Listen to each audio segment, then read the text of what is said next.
महर्षि भृगु ने गुस्से में आकर भगवान विष्णु की छाती पर जोर से लात मार दी। छाती पर माता लक्ष्मी का वास होता है। इस अपमान से आहत होकर माता लक्ष्मी हमेशा के लिए वैकुंठ छोड़कर चली गईं और यहीं से शुरू होती है दुनिया के सबसे अमीर मंदिर तिरुपति बालाजी के बनने की कहानी। वैकुंठ छोड़ने के बाद माता लक्ष्मी सीधे पृथ्वी पर आ गईं। यहाँ दक्षिण में एक राजा थे, आकाश राजन। एक दिन जब राजा एक यज्ञ के लिए मिट्टी खोदने के लिए जमीन पर अपना कुदाल चलाते हैं, तभी जमीन फटती है और एक चमकता हुआ कमल का फूल बाहर आता है। उस फूल में एक नन्ही सी दिव्य बालिका थी। राजा ने उस बच्ची का नाम पद्मावती रखा और उसे अपनी राजकुमारी की तरह बड़े लार प्यार से पाला।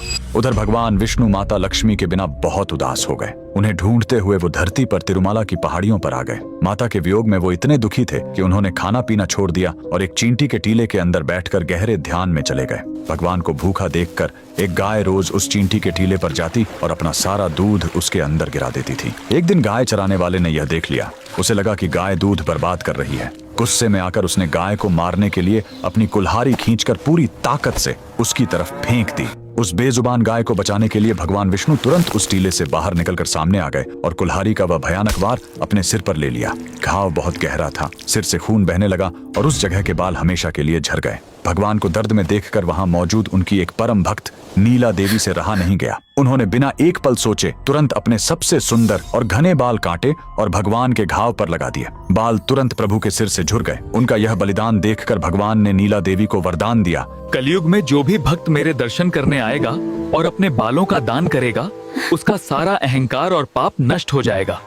बाद में भगवान विष्णु जो धरती पर श्रीनिवास के रूप में रह रहे थे, उनकी मुलाकात राजकुमारी पद्मावती से हुई और दोनों का विवाह तय हो गया। चूंकि पद्मावती एक बहुत बड़े राजा की बेटी थी, इसलिए एक शाही शादी की जरूरत थी।